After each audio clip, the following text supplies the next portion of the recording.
Hello, Houston. Coming up this hour, we'll discuss today's top stories, including Texas Democrats facing a number of potential penalties for leaving the state to block redistricting, from being threatened with daily fines to felony fraud charges and even arrest. I'm Frank Billingsley. And I'm Celeste Diaz-Sherman. We will also get an update on President Trump's tariffs and what effects we can expect them to have from energy economist and fellow at the University of Houston, Ed Hurst. And I'm Ernie Manouse. This weekend, the casts of the classic TV shows Dallas and Knots Landing are reuniting. Donna Mills will be here to tell us more. And as Ernie, Frank, and I discuss the top headlines of the day, we want your thoughts, questions, and concerns. Give us a call or send us a text at 713-440-8870 or email us at talk@hellohouston.org. Hello Houston is made possible in part by founding sponsors John Bradshaw and Kathy Sanders, and by gifts from listeners like you. Live from NPR News, I'm Lakshmi Singh. Democratic Party leaders say they're ready for a showdown with the GOP over a Republican drive in Texas to redraw congressional maps in the state. Democratic state lawmakers left Texas Sunday to block passage of a redistricting measure. Today, they appeared in Illinois, backed by Governor J.B. Pritzker. Donald Trump, Governor Abbott, Texas Republicans, well, they know that they're headed toward a loss of the Congress in 2026. They're afraid, and they should be. President Trump, meanwhile, says Republicans are entitled to 5 more seats in Texas. We have a really good governor, and we have good people in Texas. And I won Texas. I got the highest vote in the history of Texas, as you probably know. And we are entitled to 5 more seats. President Trump, in an interview with CNBC, he was also asked about a third term. Trump said he probably won't run again. And the president addressed tariffs on pharmaceuticals. He said a small tariff now, then a surge later to encourage more domestic production. There have been a few Republican town halls held since Congress passed President Trump's tax cut and spending plan. Nebraska Congressman Mike Flood held his town hall last night. Nick Loomis of Nebraska Public Media reports a Republican attempted to discuss the legislation. Even through the speaker system at the 850-seat auditorium in Lincoln, Flood's opening remarks could hardly be heard at times over jeers from a capacity crowd. There's been a lot of misinformation out there about the bill. The leader of the House Main Street Caucus repeatedly said that he would protect Medicaid. In turn, attendees called Flood a liar and yelled that cuts to the program would shut down rural Nebraska hospitals. When Flood said the U.S. can't afford certain programs, the audience responded with repeated choruses of "tax the rich." Flood was accused of hiding the Jeffrey Epstein files during the Q&A segment. He said he supported the release of the documents to a rare moment of applause. For NPR News, I'm Nick Loomis. In a rare joint appeal, former Israeli army leaders and intelligence officials are calling for an immediate end to the Gaza war. Here's NPR's Eleanor Beardsley. In a 3-minute video released Sunday, a who's who of Israel's defense establishment issued an extraordinarily blunt appeal to end the war in Gaza immediately, warning its grinding continuation is steering the country toward the loss of its security and freedom. A lie is being told to the Israeli public, said former Mossad chief Tamir Pardo. Fierce backlash came swiftly from pro-government supporters, including some TV hosts calling the video propaganda that undermines the war. One right-wing channel dismissed the group as failed leadership and urged them to, quote, sit home and quietly enjoy your pensions. It's NPR.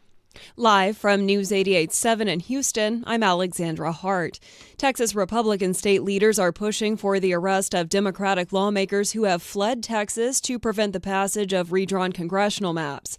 News 88.7 government reporter Andrew Schneider says that Republicans, under pressure from President Trump, are seeking to pick up as many as 5 seats in next year's midterms.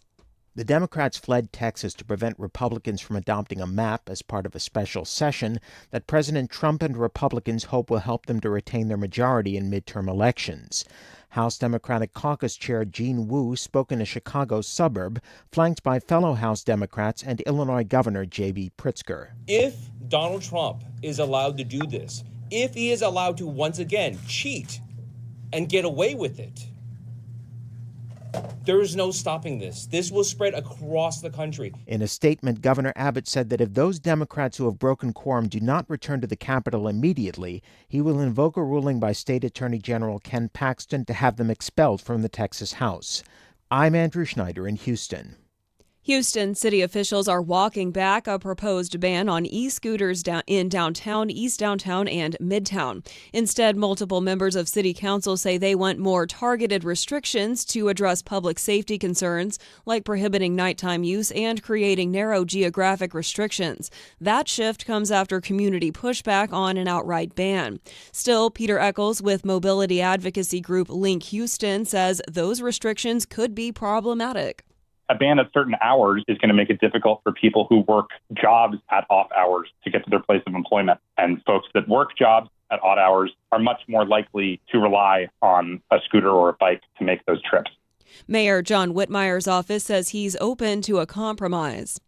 The city of Pasadena says its day-to-day operations are continuing as normal despite the health concerns of the mayor. Mayor Thomas Schoenben was taken by live flight after what was called a serious medical emergency yesterday afternoon at City Hall. I'm Alexandra Hart, News 88.7. Support for NPR comes from Made In, makers of cookware found in restaurants around the world, offering a carbon steel griddle for home use. Designed for cooking a range of foods, from eggs and bacon to burgers and fish. More at madeincookware.com. This is NPR.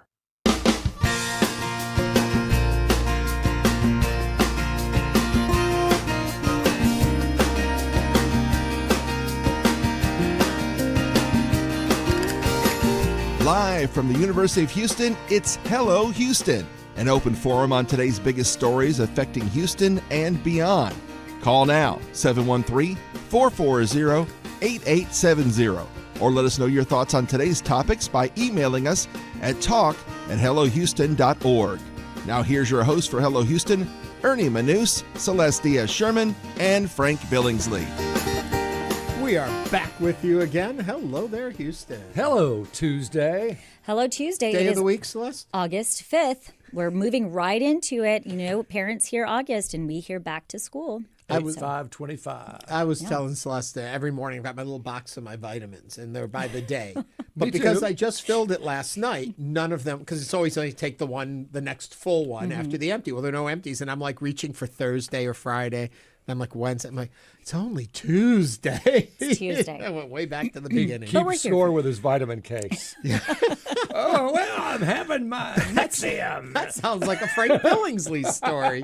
Speaking of things that are old, so the cast, I'm very excited about this. The cast of Dallas, that old TV show, and even the reboot, and a few of the cast members of Knots Landing are getting together this weekend in Dallas, Texas at South Fork, the location they shot for the exteriors of Dallas, for a reunion, a big fan fest. And I'm all excited about because on today's show, Donna Mills is going to be with us. She was on Knots Landing, played Abby on Knots Landing. But we were talking, you and I, about the fact that the makeup she did, the eye makeup she did, and that whole 1980s heavy, glamour colorful, that glamour shot, the heavy smoky eye. Because Donna Mills was bored in her trailer between shots, and so she would sit there and just put on more and more eye makeup till she created those full eyes. And you were saying, Celeste, they're back. They're back. Smoky eye is in again. It's iconic. And I'm kind of donning that today a little bit. You can't go wrong with smoky eyes. You can go on our YouTube channel to see us today. But yes, it's very iconic. That 80s. You see the kind of that feathered out hair. It all came out of boredom. Isn't that crazy? Not surprised at all. She said in the interview, the full interview will be online today too. But she was saying that today that wouldn't happen because everyone would have cell phones. And they'd be on their cell phones. So she would have had something else to do, but she had nothing to do. So she just kept laying on more eye makeup. I love that because, I remember being a little girl and playing with my mom's makeup, sitting, and you would just sit for hours and try on different colors and do all the things. And so now my daughter does it. I'm like, that's very expensive. Don't touch that. I have crayons myself. But that's the light frivolity of the day because there's so much going on in the news. And before we get into all of the more serious things that are happening in the news and politics and what's happening in our own region, which is definitely making national news. We got to know about the weather. Yeah, it's hot. It's going to be 98 today. I know. There are a few coastal showers right now, like offshore, one or two of them might make it on land and give us a sea breeze shower for a bit of temporary relief. But hot, 96, 98, pretty much the next several days. Okay, give me the humidity, though, wrapped in with it. Is it going to be humid or is it going to be a dry heat? It's going to be not as dry as you'd like, no. And then the tropics are fairly active. Dexter's out there, another couple of Atlantic spots. Nothing into the Gulf. Yeah. But, it's August. It's sort of rearing its ugly head, the tropics. And I know this is probably way too early to ask you, but what are you thinking? Storms and hurricanes and all of that coming later? Is it gonna get ugly? Last year, we had 3 storms in June, July, and then nothing happened much in August and then September was off the charts. So I think that we're getting a delayed reaction. The good news for us is that there's high pressure still that's been producing that heat wave over Georgia. There's that high and the Bermuda high. So in between those, I think is more vulnerable to African Cape Verde storms because they would probably go more toward the East Coast than the Gulf. Oh. But if they go through the Caribbean and they get in the Gulf, I think we're more vulnerable. See, I'm starting to think about the end of the month and my vacations, and every year I always plan them right when I go into a storm somewhere. Your vacation sunk, sorry. Thanks for that, Frank. All right, as we said, there's a lot of serious stuff going on. As we talk about all the topics of the day, you're always welcome to join us at 713-440-8870. You can text or call. You can also email us at talk@hellohouston.org. All of that out of the way. Celeste, take us into the news. Thanks, Ernie. On Monday afternoon, only 6 of the 62 Democrats in the Texas House showed up for work. In doing so, they denied the GOP-dominated chamber the minimum necessary attendance needed to convene. The move is called breaking quorum, and we've heard this name multiple times in the news. The Texas House requires 100 members present to conduct business, but only has 88 Republicans. It needs Democrats in the room, even if it doesn't need their votes in order to enact the new map that has been causing all of the controversy. Now, the absence of these Democrats comes with real risks. The most immediate threat is arrest. After the House gavelled in on Monday afternoon, only to be caught without a quorum, it voted to issue civil arrest warrants for the missing Democrats. State troopers will be dispatched to bring in those members who are still in Texas. This is a move common after quorum breaks. The Democrats who left will also likely face daily fines of $500 put into the House rolls after 2021, the last time Democrats broke quorum. Governor Greg Abbott said any Democrat who uses such donations to cover the fines should be charged with bribery. Now is the time to join the conversation. What are your thoughts on the Texas Democrats' walkout and the response from Governor Abbott? You can join the conversation at 713-440-8870. You know, as we talk about all of this, I want to let everyone know, just a programming note, we are going to have live coverage as they gavel in again today at 1 o'clock. So immediately after our show, we're going to continue on with coverage with Andrew Schneider with me, talking about what we're witnessing and what happens in the session today. I'm assuming it will also be relatively short-lived. They'll gavel in, they'll take roll call, they won't have a quorum again.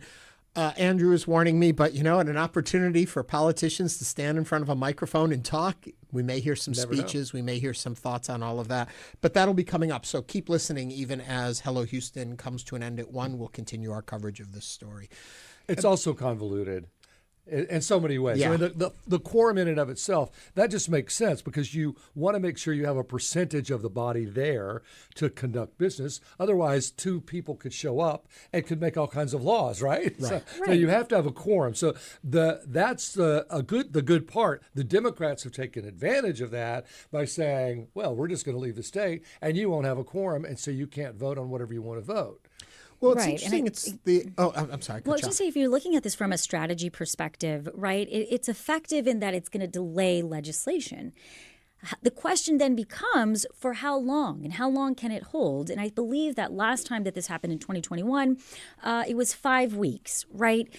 Now, because Governor Abbott can simply just continue to call a special legislation session every single month, then that's whenever it starts to say, is this going to actually change the legislation that's already going to most likely move forward? It's whether Texans get tired of it, and Republican and Democrat and independent Texans, not everybody's a Republican or a Democrat, if they start calling into their representatives and saying, okay, enough is enough. Let's drop this. Right. Let's move on to the flooding issues that we have and the other the hemp issues, and there were some other things that they need to vote on, and they've introduced one bill. We're curious what you think about this. Join the conversation, 713-440-8870. Sam is on the line from Sugar Land. I said that's so surprised. Oh, Sam. Hey, Sam, what's Sam up? is on the line. What's on your mind, Sam? Yeah, hello, sir. My comment is this. This gerrymandering has been going on since the first sin. So it's not surprising. Democrats have done it very well in many states, California, New York. For example, you take the constituency of Jerry Nadler. It is called gerrymandering. Yeah, but Sam... Like a thin strip of ribbon across the river. So it's not a surprise. They have the right to do it. They have to do it. The Democrats have to come back and form the quorum and face it. That's all is there.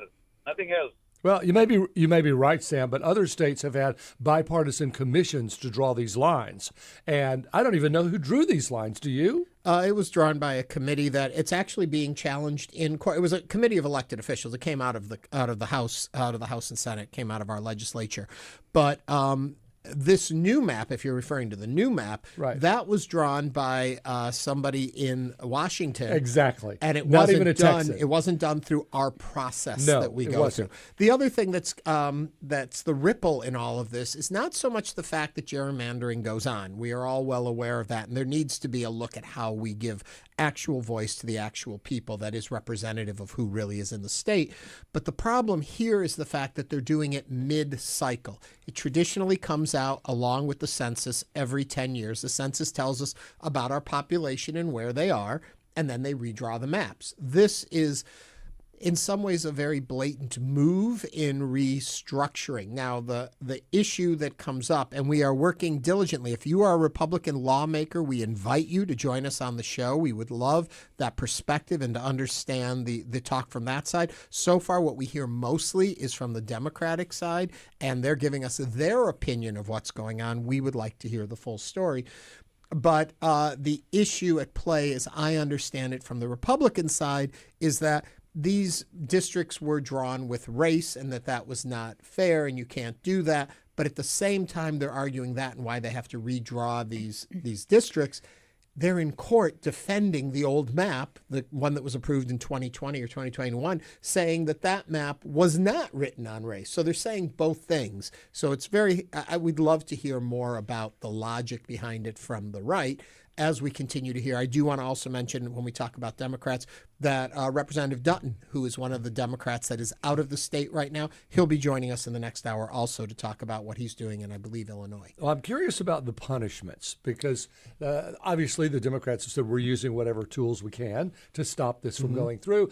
And the $500 a day and the arrest possibilities, those were created by the Republicans the last time they did this. Right. So that's like parents who say, the next time that you leave the house without permission, I'm going to stop your allowance. And it's like, well, that wasn't a fair. That no one sat down and came up with this, whether the Democrats did it or the Republicans did it. It's like the Republicans said, we're going to slap this fine on anyone that does it, kind of knowing it would be Democrats. You know what I'm saying? Yeah, I would, nuance-wise, I would just say that the legislature put these rules out. Yes, Republicans are the ruling party, but and have been for 30 years. But it has been voted in. It's right. Well, how many people voted for these fines? I mean, was it I'm along sure party lines? I'm sure it did. And I think that's something else is, Republicans are saying that obviously this new map is being redrawn for political reasons. It's not racial. And the other part of that is the redistricting was not just the only item on Governor Abbott's special session legislative session. I mean, I think that a lot of Texans are saying, yes, redistricting is important, but there are also flood warning systems that were on the legislative agenda, flood emergency communications, relief funding for hill country floods, natural disaster preparation and recovery. I mean, there are some very important items on the agenda. Obviously, redistricting is top of mind. But I also am looking to Democrats thinking, hey, we also have a lot of work to do in this state. Oh, that's why I think that Democrats and Republicans have got to call in and say, enough of this redistricting, let's drop it and get on to other items. Let me just mention one other thing, too, in going with what Celeste just said. If, as we hear the governor say, that these Dems being out of state are stopping the work of this body, and we have very important things to do.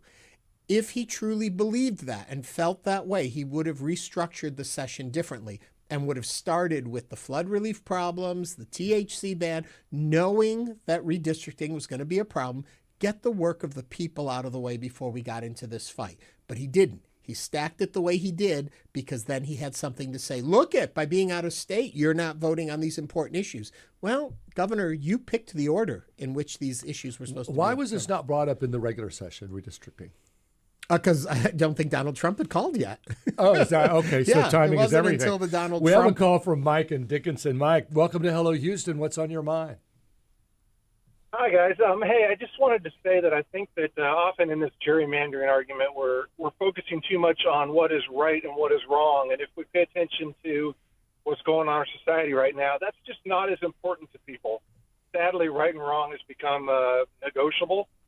So I think that there ought to be a little more focus from our politicians on what do you gain or lose, not necessarily that, hey, those guys are cheating. Mm-hmm. That's not a bad thought. Mm-hmm. Here's the question I have. I know we're running out of time here, but do you think it's possible, and maybe we should save this for the for Dutton. Do you think that Donald Trump could order the National Guard to Chicago to bring our people back here? I mean, he sent the National Guard in for other reasons. I don't know the legalities of that. I don't know either. It's a civil more than a criminal situation. Yeah. That if Governor Abbott said, I can't get them back here, could Donald Trump say, well, the National Guard can get them back here. I'll send them in, and I'll include a plane. I worry that that's crossing some. Oh, really? So am I. That's why I'm bringing it up. Yeah. Well, that's nothing about that. We'll see what he says to say. We will. I do want to say, hey, Mr. DJ commented, shouldn't the current redistricting court case be settled before any new maps accepted? Interesting point. There's an ongoing battle over the map. They haven't rectified. But I guess the argument would be, but if they're going to redraw the map anyway, then who cares what the old map is? We're putting a new one out. So it could be that argument. Well, I guess there's a lot to unfold here. Last time it happened, I don't even remember why. I don't even remember the case that started it, but it was, like you said, about 5 weeks. It was about 5 weeks. Now, the other interesting part of this I want to ask Dutton about is this accusation of the governor that if the Democrats accept any money to help with these $500 a day fines, that could be considered bribery. Now, I don't know who's paying the $500 a day. Maybe it's out of their personal pockets.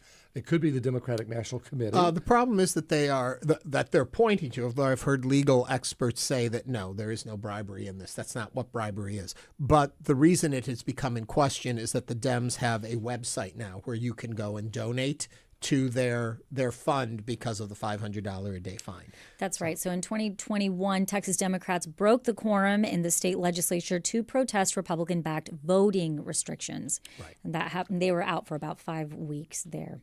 It's a lot, and we will stay on this story as it continues to develop. Remember, we're going to have Representative Dutton coming up in the next hour. If you have questions, comments, thoughts, concerns, please feel free to give us a call. 713-440-8870. Couple national days. Today is National Oyster Day. No, do you like oysters? I like the stuff that surrounds the oyster. I agree. The butters and all of that, yeah. Do you like underwear? Because today is National Underwear Day. I have my favorite. You have your favorite, and it's National Night Out. Get to know your neighbors. Go outside. Tonight is. That's what it tells me on my script. I thought it was in May. Coming up on Hello Houston, Ed Hurst, Energy Fellow at the University of Houston, will give us an update on where we are at on tariffs. This is News 88.7. Stay with us.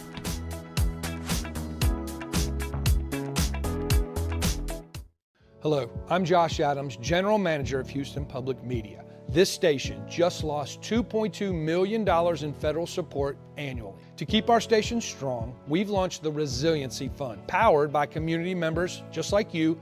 Your support will help bridge the funding gap and ensure these programs remain free and accessible to everyone. If public media and this station matter to you, now is the time to act. Support the Resiliency Fund today at houstonpublicmedia.org/donate. 1 p.m. on News 88.7. The president didn't just say wrong. He said rigged. He said these numbers were rigged out of political bias against him. And there's absolutely no evidence for that. But I think that suggestion by the president is what has so many people so alarmed right now. I'm Natalie Kitroeff. That's Today on the Daily from the New York Times. You can hear that tonight at 7 o'clock. Support comes from the Elizabeth D. Rockwell Center, presenting Rebooting Our Relationship with Tech, a lecture series at the University of Houston, exploring the intersection of technology, society, and democracy. More at uh.edu/hobby. Support comes from UT Health Houston, home to Dr. Ricardo Mascara, who developed a comprehensive care clinic to improve outcomes for children with complex medical needs. More at uth.edu/manyfaces.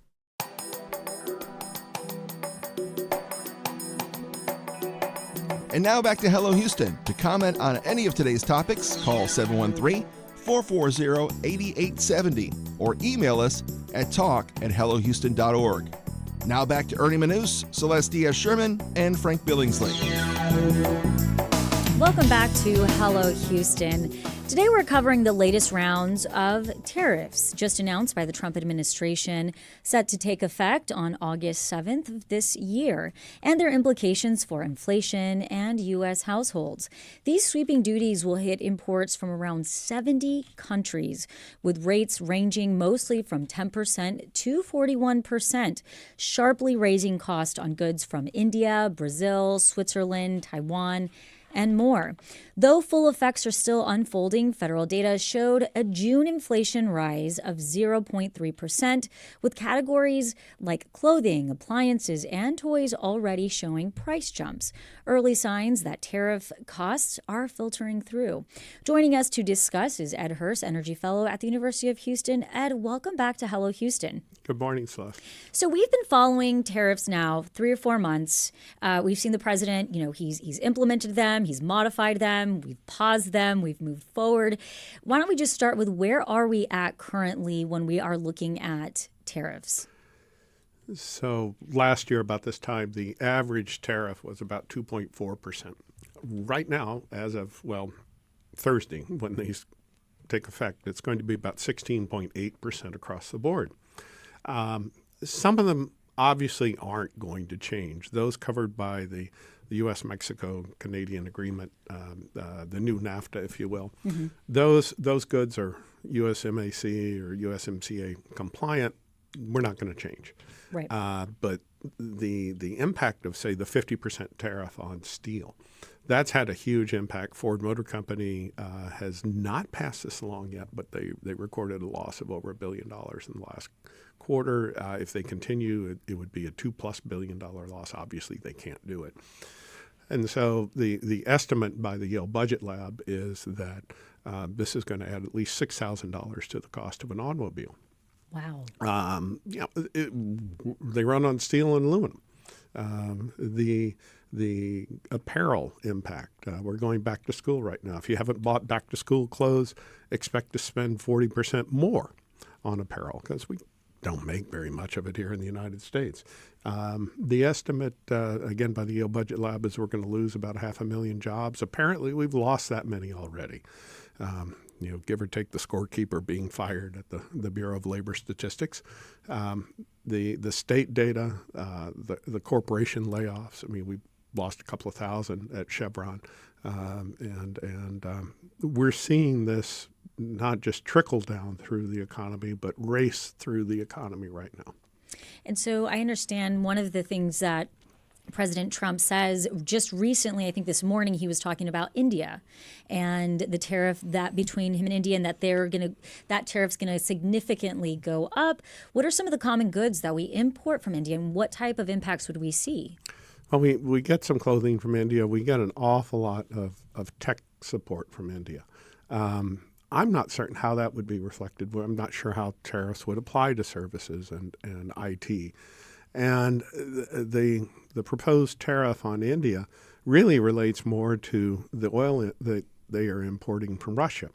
The president has decided that tariffs, unilaterally imposed, is a weapon, a tool for leverage over other countries. And there's a case pending with the appellate courts in D.C. Eventually, it'll go to the Supreme Court.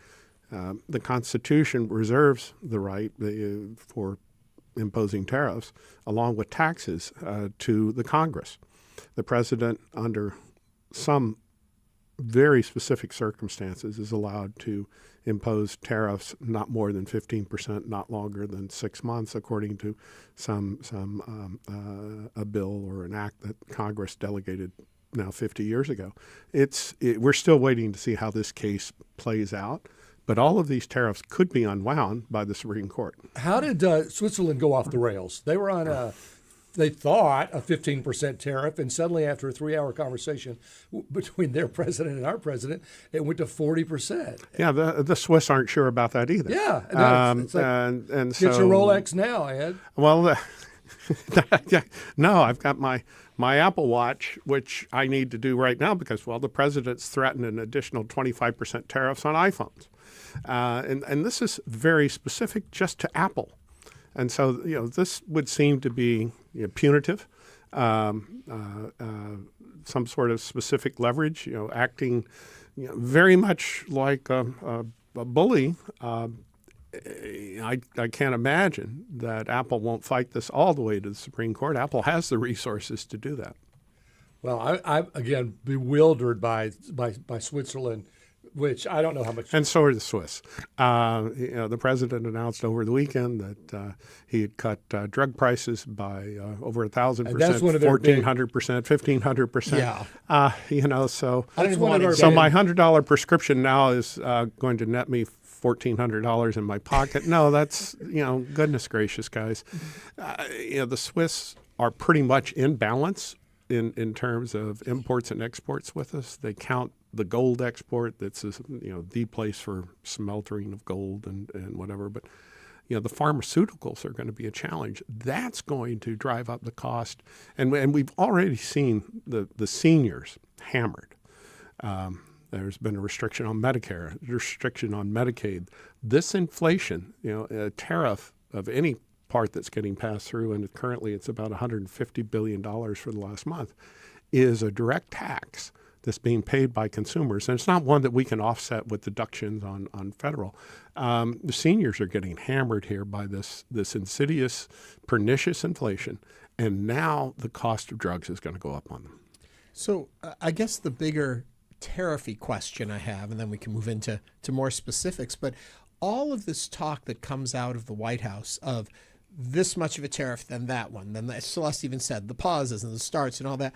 When it comes to then practical reality of the world today, can anyone make any deals or plans, or do they all move forward just assuming either none of this is going to happen or they have to take the worst case scenario? How does business and industry deal with this constantly changing and moving goalpost? They're not. They're waiting. So the wait, what does that The wait do means nobody's making investments. Mm-hmm. And if there's a challenge, we're going to lay people off and retrench as fast as we can. A couple of my students work here in Houston. They work in supply chain management. We have a supply chain management degree program across the street here. This is here at the university. And it's a tremendous program. And I've got students sitting in the middle of trade with companies that import all of their goods. And they have no idea who's on the hit list today or tomorrow. Right. This is costing them millions of dollars, and it's postponing millions of dollars in investment. And that's a big challenge. So we're going to see a recession coming out of this, no matter who gets fired at the Bureau of Labor Statistics. Economic activity has definitely slowed across the United States. We have a lot of layoffs going, and we're not seeing capital investment, running out the door. And Professor Hirsch, we did receive an offline comment that said the tariffs are fair. All the other countries have been gaming the system, and America has been the loser. What are your thoughts on that sentiment? That's nonsense. I mean, the fact is we're going to be paying for this with much higher prices. You know, putting a 10, 15, 20% tariff, 50% tariff on steel allowed the domestic producers here to raise their prices by 50% right away because that provides a floor for them. The Texas Department of Highways is going to be able to repair fewer miles because the cost of rebar has gone up dramatically. We're seeing the cost in the oil patch go up. It's costing drillers 5 to 12%, according to the Dallas Fed energy data, more to drill a well. I mean, after all, a long lateral, 3-mile lateral is all steel out in the Permian Basin. And of course, we got the challenge of the lower revenue figures that are coming in on oil because OPEC Plus is increasing production. They just had a meeting this weekend. They're going to increase production. The oil patch is getting hammered. The rig count's down now by more than 4 dozen. And more importantly, the number of permits dropped by more than 1,000 from month to month this past, June. We'd have a call, Ed. Shane from Porter has something to say. Welcome to Hello Houston, Shane. Hey, guys. How are you? Good. I just, watching this whole thing unfold over the last few months, it just looks a lot like maybe they're putting tariffs on and waiting for the stock market to drop the next day and, maybe buying a bunch of stocks. And then, oh, wait, there's no tariffs, never mind. And, the stock market hits another new high again. And then it's just over and over again. I mean, yeah, it's like somebody has some insight. Trading. Yeah. Because it's very open, obvious trading. Well, it looks that way, Ed. I don't think Are they gaming the system? Before one of the tariff announcements in particular, there was a huge spike in trading in that one company's stock that anecdotally we'll say, showed up all over the internet. I don't know. That's well beyond what I can see. And, we have to count on the press being able to bring this to the attention of the public. I would guess, though, that could not be a long-term strategy. It may have worked a couple times and it may line some pockets, but what it would do to the economy, that kind of, as we talked about already, instability, is not good moving forward. No, if anything about conventional economic analysis holds, the president is handing the issue that will turn over the Congress and the midterm elections. The phrase we've all heard, it's the economy. Yeah.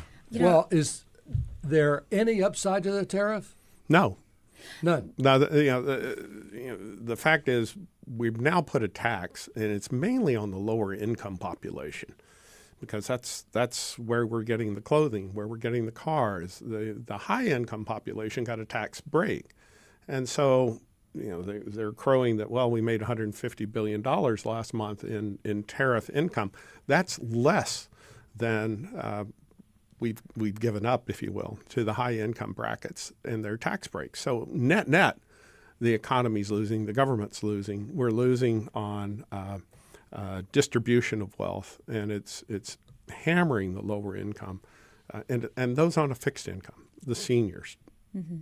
Now, according to the latest customs and certain excise taxes data released by the Treasury Department, the U.S. collected more than $29 billion in tariff revenue in July. Right. And that's the highest monthly total to date so far this year. So are these records short-term? But that means nothing when you're running a deficit of $200 billion in a month. Mm-hmm. We've traded off income tax collection at the high end to pick up a few dollars at the bottom end. And that few dollars is being paid for by the people who can least afford it. Mm-hmm. So at the top of the chain, when we go and look at Washington, are they misleading us or are they looking at it from a different perspective? Both. As an economist, I try and define the market. Right. If you will. And so, from one perspective or another, and that's actually what I teach in class. I start the class with the University of North Carolina writing workshops, list of common fallacies. So we start off like a rhetoric class, the old style. What are the misconceptions that we're dealing with? And so the idea that, look over here and see what our tariff collections are, and no, it's not a tax. Well, nonsense. It's a tax. That's why, the founding fathers delegated this authority to the Congress. It's not supposed to be a weapon. It's not supposed to be a tool. It's not supposed to be retribution. Well, it was tariffs on tea that started this whole process. As oddly enough, and the Boston Tea Party was certainly part of it. And to see the manipulations of taking money from one pocket and putting it in another, and saying, don't pay attention to it. It's going to make you feel better at the beginning. Yeah, it's like trickle-down economics, voodoo economics, as Paul McAvoy called it. Mark Twain said it was essentially voodoo economics, more than 150 years ago. Well, can you offer us anything that we can do personally? Should we put all of our money in a mattress? What is your advice? I think what we're going to see is people will just spend less. Well, that's going to lead to a recession. That's going to lead to a recession in any event. And if you walk through Walmart, walk through Target, walk through the pharmacies, you see the evidence of this with fewer items on the shelves. Maybe at the pharmacy, 10% of the shelves are missing inventory right now. Let me ask this then, to try and understand it from the other point of view. I look to myself, I think the administration does not want to have a failed administration. They have a goal and they're trying to achieve it.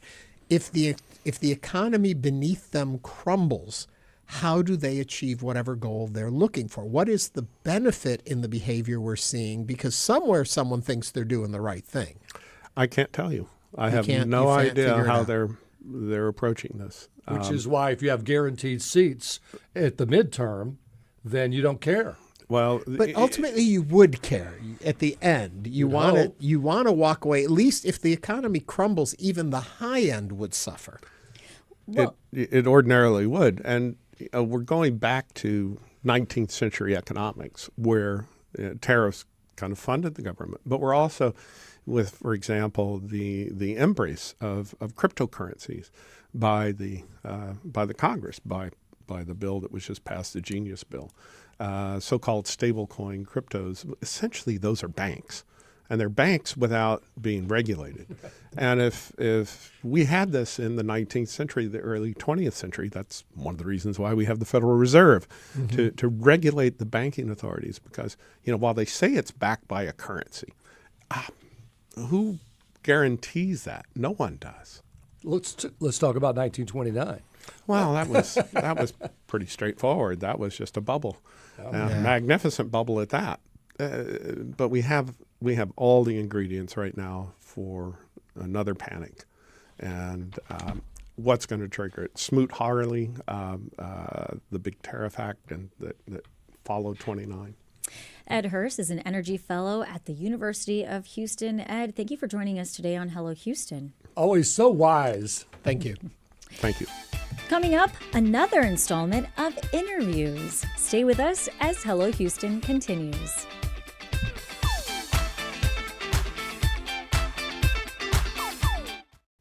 With federal support gone, Houston Public Media needs a stronger foundation for the future.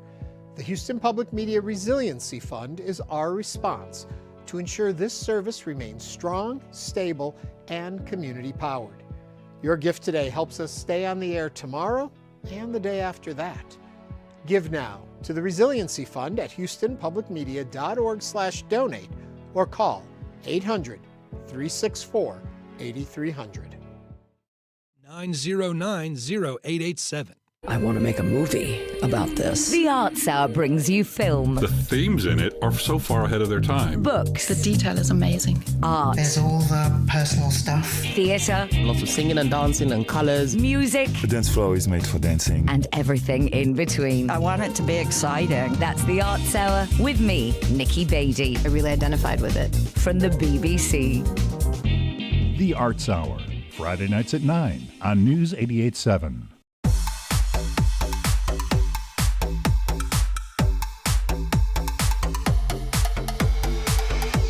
And now back to Hello Houston. To comment on any of today's topics, call 713-440-8870 or email us at talk@hellohouston.org.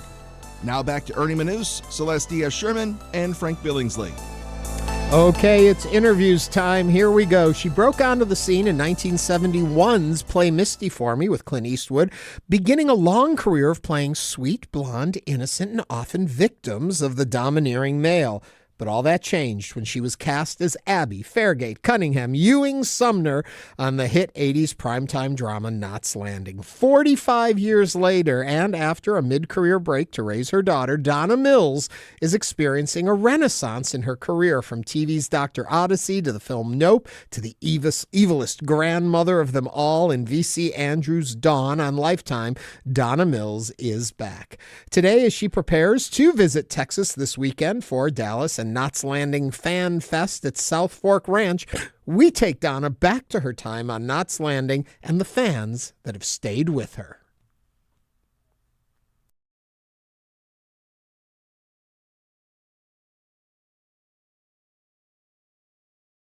We need to talk a bit about Knots Landing, which is one of my all-time favorite programs. And I am curious, were you seeking something like that, or was it happenstance you came across an audition notice? How did you first become aware of the role of Abby? Oh no, I was seeking something like that. And I happened to be in my agent's office and saw the breakdown on his desk. You know, I'm just sitting there and I'm looking at stuff and I went, oh, this is the role. This is the one I want. Because, you know, it described Abby. And he said, oh, well, I said, get me an audition. And he did. He called them up and they said, oh, listen, we know Donna. She doesn't have to come in an audition. She's terrific. We'll consider her. Yeah, sure. And I said, no. I have to go in and audition. They don't know that I can do this. They've only seen me play Miss Goody Two Shoes. They haven't seen me do this kind of thing. And he had to really pressure them because they kept saying, no, we know her. It's okay. I have to go and audition. So finally they said, okay, let her come in. I did. I read. An hour after I left the reading, they called and said, you got it. Wow. Yeah. But I had to fight for that audition. I really, really did. When you talk about seeing the sides, reading about the breakdown of the character, if someone has been watching Knots Landing, they know Abby comes in gentler, I would say, than what she becomes. And you get the feeling that there's growth and change in the direction of the character. How much of it was known from the start where Abby was going? Well, they always knew that she was going to be the one to stir it up. You know, she was one that was going to create trouble and create, you know, different problems, which is, you know, what the stories would be about. And that was in the breakdown, you know, that was in, you know, what they said was going to happen. It's one of the reasons I wanted the role. Yeah. It's, you know, I wanted to play a character that was in control. Because when you play the goody two shoes, 9 times out of 10, she's a victim. And I didn't want to play a victim anymore. I wanted to be a woman who was strong and capable and knew what she was doing. And I knew that this role would be it. Yeah. It's interesting that both you in Knots Landing and Joan Collins in Dynasty come in after the first season. And that how different the shows, both of those would have been if these characters hadn't been introduced and these particular performers hadn't played them. And the match of, in your case, actor to character, I can't even imagine anyone else. And I know that's your indelible mark on it. But I think to myself how much you were involved in the evolution of the character and who she became and the strength that she showed. I don't even know if there's a question in there. I just wanted to say all that to you. Yeah. No, but you know what? Because Knots was the kind of show where the producers, David Jacobs in particular, who is the creator and producer, was very open to actors' suggestions. And actors coming in and saying, well, what about this? How about that? You know, I think my character would do this. And as a matter of fact, there was a time when we would spend our lunch hours up in his office reading the next script with the writers in the room. And we were allowed to say, you know what? I don't like this right here. This speech doesn't work for me. Can you redo it? Can you? And so we worked with the writers. That's a very unusual thing in series television, because there's not a lot of time, but we did it, and the actors were very consequential in the success of the show. I think great writing and actors who were allowed to actually kind of participate in that writing, made the show so impactful. Yeah. I'm always curious when a performer stays with a role for a very long time. Does the role become more like them, or do they become more like the role, or does neither of this happen? I think you take certain things from a character. I did anyway. Abby had an ambition. I was ambitious, but probably not as ambitious as she was. But she kind of gave that to me. Yeah. There were things that I took from her that really kind of impacted my own life too. So it was it happens both ways. Yeah. You were warned walking on the set in the beginning that probably the other ladies on the show wouldn't want to have lunch with you right away? Yes. David Jacobs told me, he said, they're not going to like you. I said, well, I'm a very likable person. What do you mean? Why wouldn't they like me? Because you're new, you're pretty, and they're not going to like you. Which was pretty much true. But we did get past that and became good friends, actually. And I think you maybe know that we're now doing a podcast. And I love the name of it. We're not KNOTS done yet. And you're reflecting back on your experiences there. It's you, it's Michelle Lee, and it's Joan Van Ark, who not only are together on the podcast, you've been out there talking about Knots Landing, back revisiting it. You're coming to actually Texas. You're going to be at the South Fork Experience at South Fork Ranch, which I think is kind of cool, in August, August 8th through the 10th, reliving and sharing stories of this experience. Yeah. They asked us to come, and I guess it's generally just Dallas. But I think because Knots wasn't really a spin-off of Dallas, but most people think it was. So they kind of think of them together sometimes. So I guess that's why they asked us. But I think it's fun. I'm looking forward to it. I think we'll have a really good time. And, seeing, we shot on the same lot. So we saw the actors from Dallas all the time. Yeah. And I'd worked with Larry Hagman before that. So, he and I would hang out sometimes, when we had time between our scenes and stuff like that. So it was a nice time. And we all, loved each other. Yeah. One of the things that I think is fascinating about Knots Landing, which a lot of folks who aren't big fans may not know, after the run of the show, a couple times you could find it rerunning SoapNet, something like that. But it was never put out on streaming. It was never on DVDs. But the fan base stayed, which I think is really unique and odd, and in some ways even grew. And now, just recently, it has been streaming again. What are you finding in that experience? Well, for so long, fans would write to us. They would, if we saw them anywhere, when are they going to put it on? When are they going to rerun it? When are they going to reboot it? Or, but they wanted to see it again.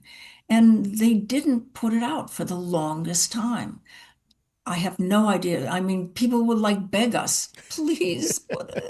And we had nothing to do with it. There was never even anyone we could go to kind of state the case.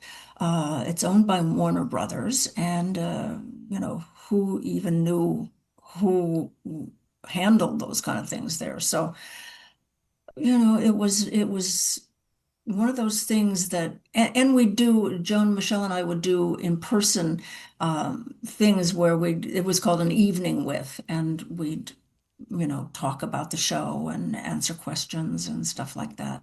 So, all that went on for years and years and years, and then all of a sudden, Plex decided to put it on, and they were absolutely flabbergasted at how popular it was. Well, I talked to some of the people there, and they said, "Do you know, people are they're watching one after another, after another, after another. They're watching them all at one time." I said, "Yeah." Well, the funny thing is, for people who don't know, it came out initially on Plex streaming live. So if you wanted to watch it, they began with the first episode and ran through all 14 seasons, and it wasn't on demand. So you had to jump on, and Facebook groups and Instagram posts and Twitter was jumping on and sharing the stories as they were happening, and people were engaging with it.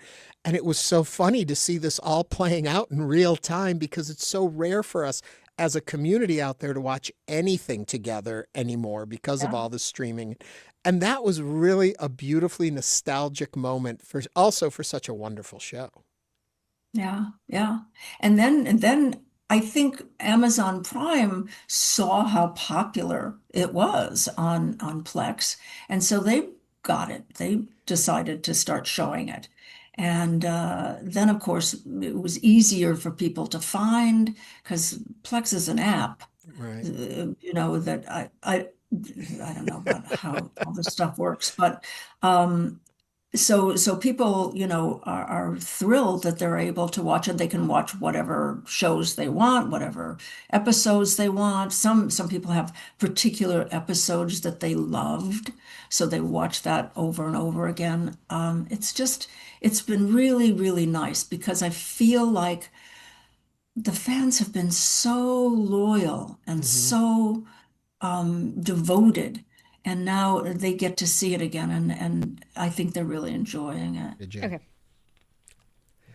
That was just part of my conversation with legendary actor Donna Mills from my latest episode of InnerVIEWS.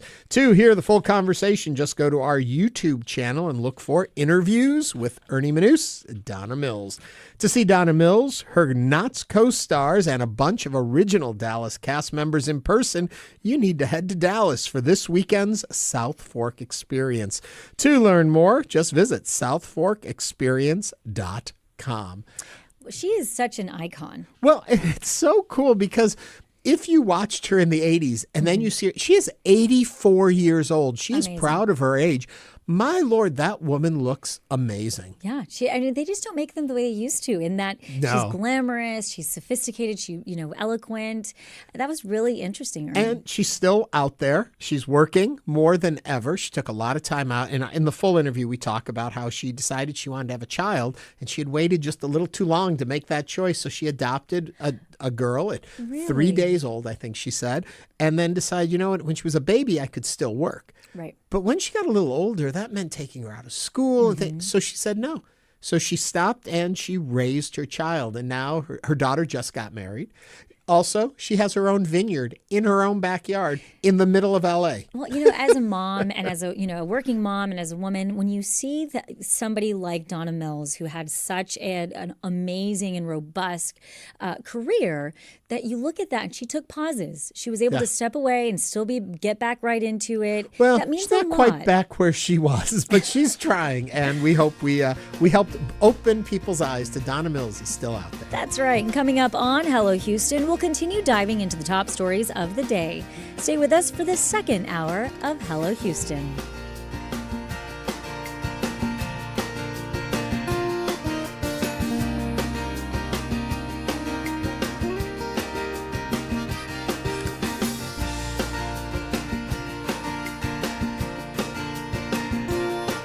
Stay tuned. There's more Hello Houston on the way with Ernie Manouse, Celeste Diaz-Sherman, and Frank Billingsley.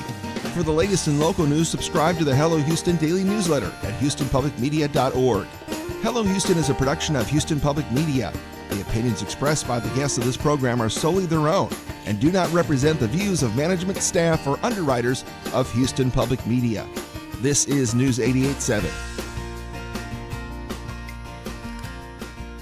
Support comes from Artec House with Rolling Stone Presents Amplified, the immersive rock experience, highlighting the history of rock and roll and featuring over 300 artists whose music changed the world. Tickets at artechhouse.com. It's going to be a warm day today. We're supposed to get up to around 98, 96, somewhere in that range. This is your NPR station, KUHF, Houston News 88.7, a service of the University of Houston. It's 12 o'clock. Just ahead on this hour of Hello Houston, Harold Dutton Jr., one of the longest-serving members of the Texas House of Representatives, who's currently out of state with fellow Democrats breaking quorum, will be with us. I'm Ernie Manouse. And I'm Frank Billingsley. We'll also speak with Gary Weisserman, a seasoned educator and leader, who will discuss his new role as head of the Holocaust Museum here in Houston, the fourth largest Holocaust museum in the United States. And I'm Celestia Sherman. As we enter the hottest month in the Houston area, we'll discuss how parents can keep their kids safe from the summer heat. And we want to hear from you. So give us a call or text us, 713-440-8870, or email us, talk@hellohouston.org. You can also watch us on our YouTube channel. Just go to hellohouston.org and click the big orange banner. Hello Houston is made possible in part by founding sponsors John Bradshaw and Kathy Sanders, and by gifts from listeners like you. Live from NPR News in Washington, I'm Lakshmi Singh. The Texas House is set to reconvene soon after it adjourned when it was unable to reach a quorum.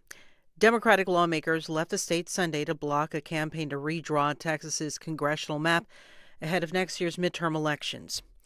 This morning, on the eve of the 60th anniversary of the Voting Rights Act, Democratic National Committee Chair Ken Martin accused the GOP of unfairly redrawing a map to favor election chances for Republicans and disenfranchising minority voters in the process. Just as the icons of the civil rights movement marched, protested, and got into good trouble, just as Dr. King and Fannie Lou Hamer and John Lewis fought to ensure that Americans could access the ballot regardless of the color of their skin, so too are these courageous Texas House Democrats standing up and fighting back against a racial gerrymandering scheme to disenfranchise Black and Latino voters. On Fox News, Texas Governor Greg Abbott defended the redistricting vote. Gerrymandering can be done, or drawing lines can be done, on the basis of political makeup, as in Republican versus Democrat, and there's nothing illegal about that. And then when you look at the outcome of the most recent presidential election, all these districts that are being added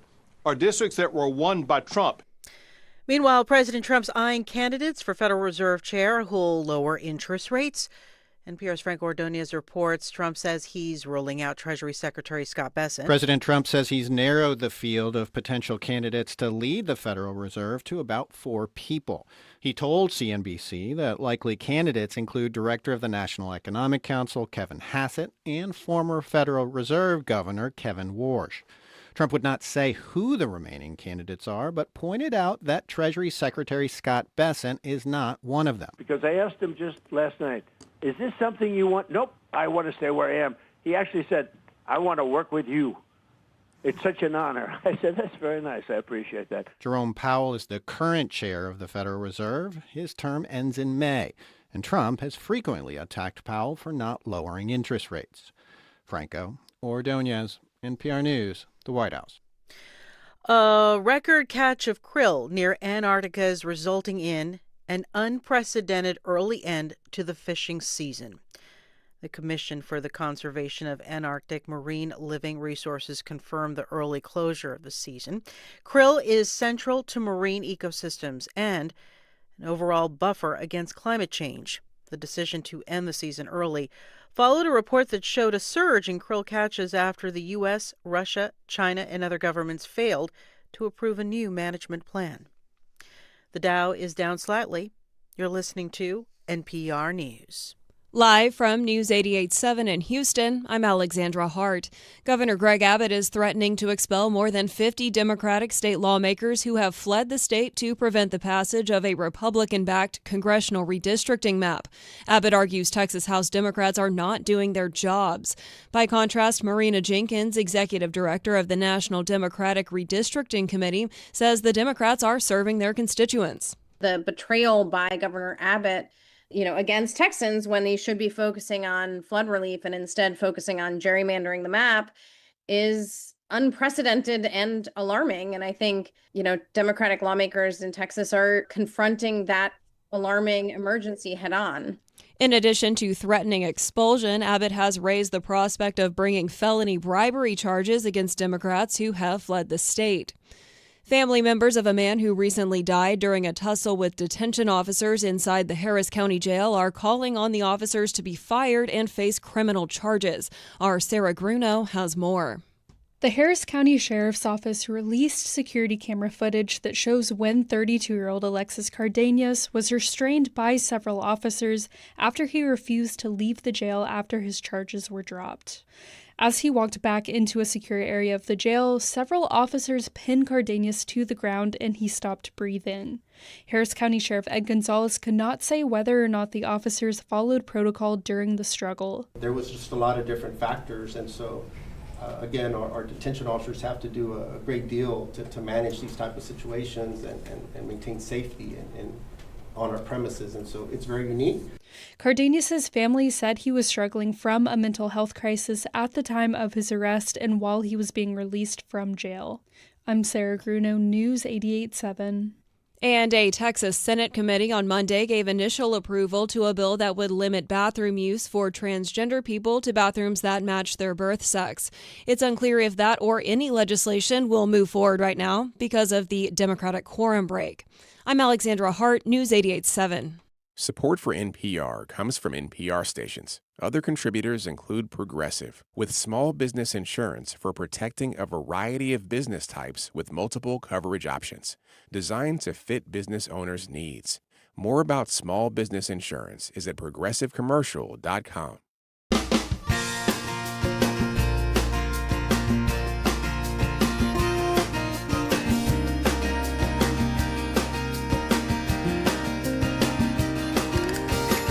Live from Houston Public Media and News 88.7, it's Hello Houston, an open forum on today's biggest stories affecting Houston and beyond.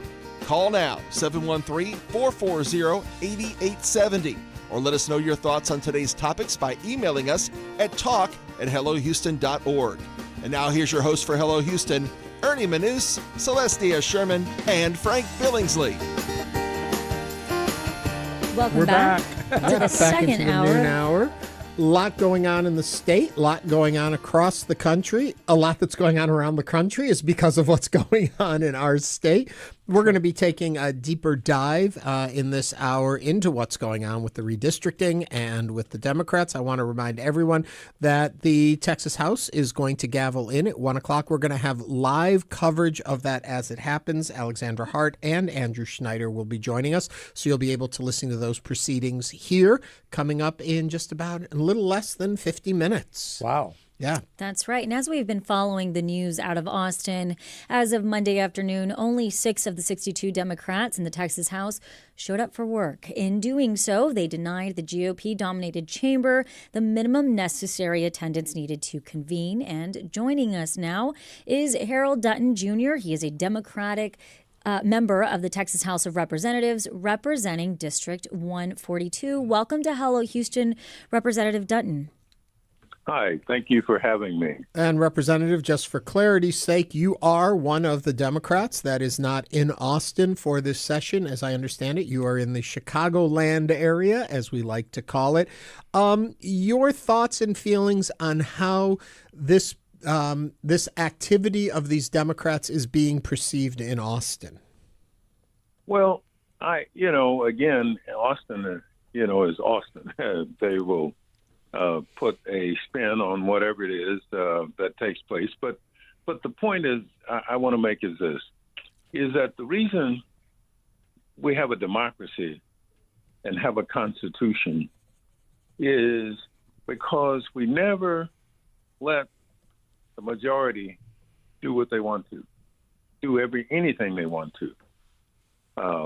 There is certain to be some protections for, if you're not in the majority, there are certain to be protections for the minority.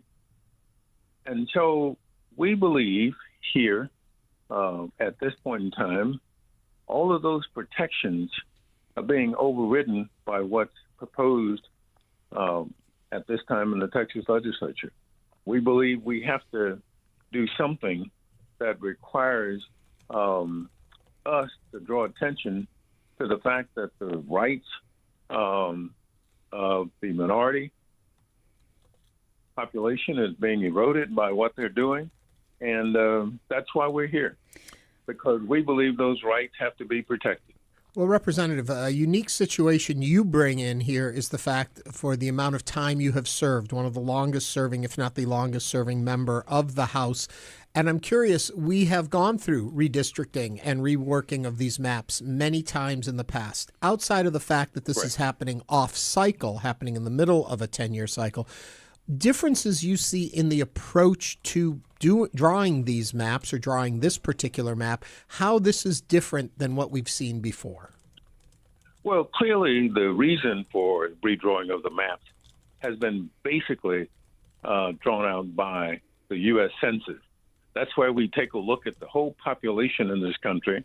And then as a result of that population, we have systematically developed redistricting lines around that population. However, this time, as you mentioned, it was done because apparently there was a letter that the state of Texas received from the person in the White House saying that he wanted 5 more seats out of Texas. Now, that to me says that you are willing, if you're going to do that, if you're going to follow that, you're certainly ignoring the population in Texas, and certainly you could draw the seats so that I guess you could eradicate the minority altogether. But that's not what democracy calls for.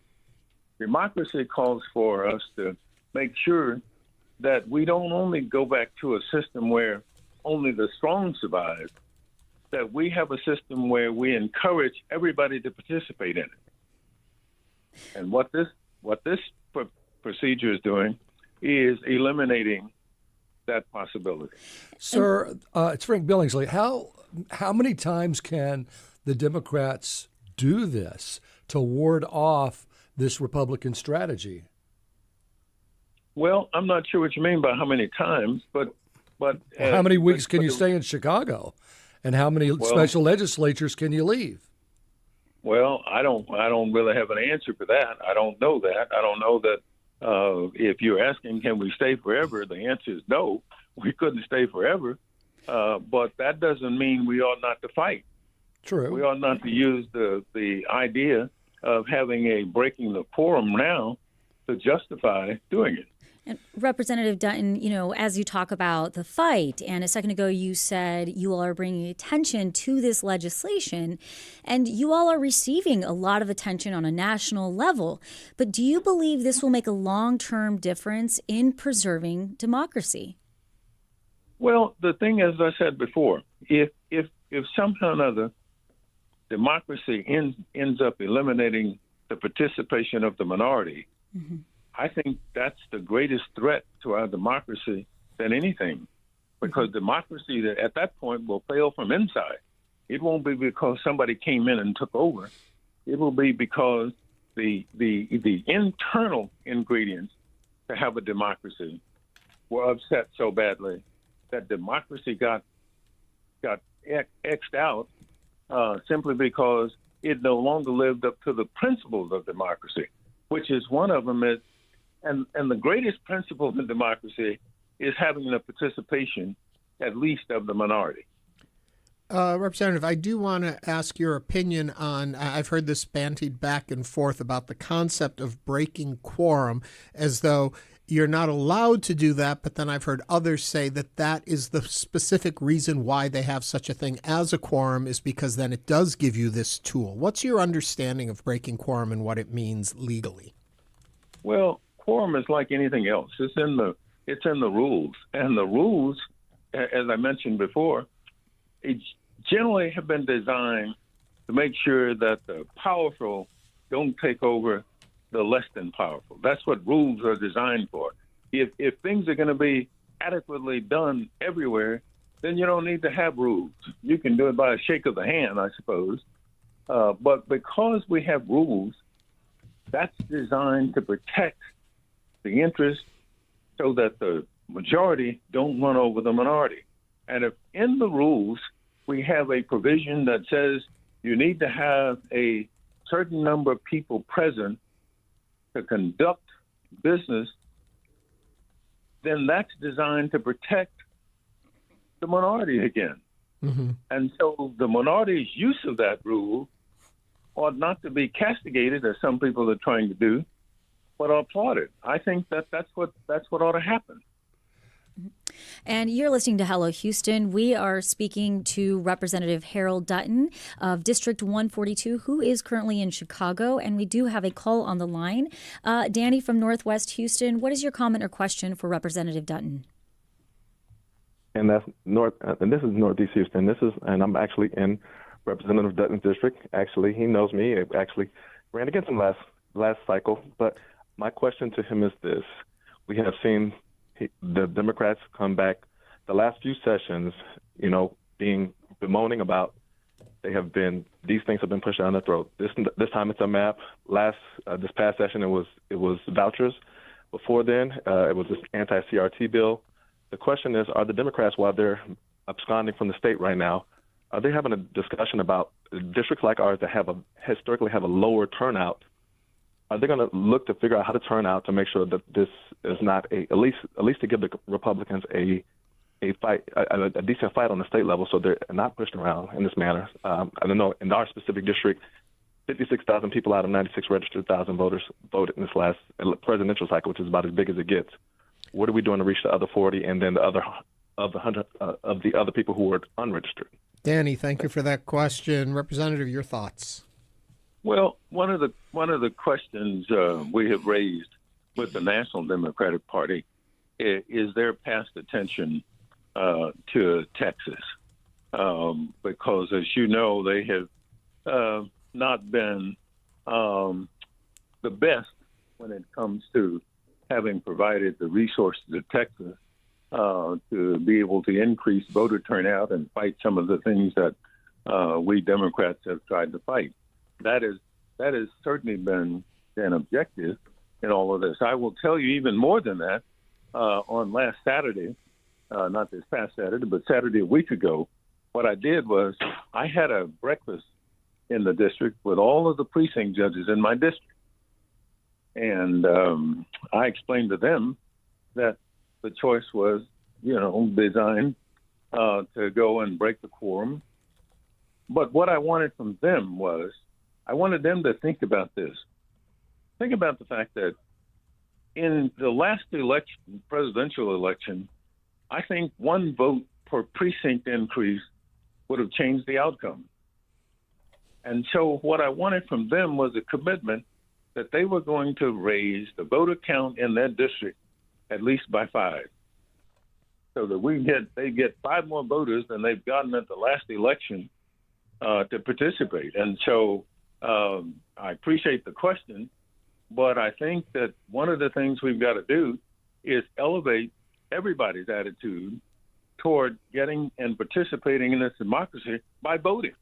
Let me jump a little. I want to pull out a little bit from Danny's question, though, and ask you this. What are the discussions you folks are having while you are in Chicago, while you're out of the district and this is going on? When you meet amongst yourselves, what are you planning? What are you talking about? Well, what we're talking about really is just trying to make sure, number one, first of all, that we get the message out properly, while the other side is suggesting all kinds of things that that we were fleeing, for example, from our responsibility to our district, we have been focusing on making sure that people understand that we were not fleeing from anything. We were fighting for democracy. We're fighting for democracy. And what we're doing is trying to make sure that message gets out all over the place so that people understand what they've got to do to help us. Now, and the thing is that, like I said before, we're talking to the National Democratic Party people about their positions regarding Texas and how the fact that in some cases they have just kind of ignored Texas, and that's what causes us to find us where we are. We're speaking with Representative Harold Dutton. You can join the conversation at 713-440-8870. We do have a call on the line. Colby from Southeast Houston. Colby, welcome to Hello Houston. What is your comment or question for Representative Dutton? Hey, thank you so much. I'm wondering if anybody, or Mr. Dutton knows if anybody's done the math on this national thing that's now happening. The minute the Texas Republicans did this, I thought to myself, well, how long will it be till Governor Newsom in California gets involved, which we're now seeing happen. This may be a little early in the conversation, but I'm curious where this one-upmanship leads, like how many states can get involved, how many dominoes fall in this state-by-state response to this thing, which seems really dangerous to me. So Colby, I don't know if it's too early in the conversation, but thank you. No, great question, and I think we're all curious about it. I don't know, Representative Dutton, if you were in the contingent that went and met with Gavin Newsom. I know some of our state Democrats did. I was not, but I know that they've gone to meet with Gavin Newsom. They've gone to meet with the governor of New York, and we've met with certainly the governor here of Illinois. And I think that the general consensus has been that to the extent that the current administration is trying to improve the numbers in red states, there's going to be a concerted effort in blue states to increase their numbers of Democrats. And so while that happens to be counter, I think that causes us to end up right back at the same place we are now. So then I guess a lot of people are curious, where does it all end? How do we have any civility in this whole thing if it's all just one-upsmanship over and over again? Everyone's looking where they can grab another seat and sway the political will of the people. Well, I hope where it ends, and my prayer is that it ends in more people participating in our democracy by going to the polls and voting. For example, I've looked at these maps that have been proposed in Austin. One of the things they've done is they've looked at, I think, the latest voting patterns to dictate how the maps are drawn. However, if you go back and look at times when we've had higher voter turnouts, some of these maps don't turn nearly as red as the people drawing them think they do. And so there could be a lot of surprises given the fact that voter turnout is raised. Now, one of the things you do when you eliminate people's choices in a race, and particularly when what we've tried to do and what they're trying to do is have the representative pick their own people as opposed to have the people pick the representative in an election. Mm-hmm. But to the extent that happens, there could, like I said, there could be some significant changes in the electorate versus a down year in voting versus an upswing in voting. And so the whole thing I'm hoping is that people decide they're going to vote, because the worst thing for democracy is for people not to participate.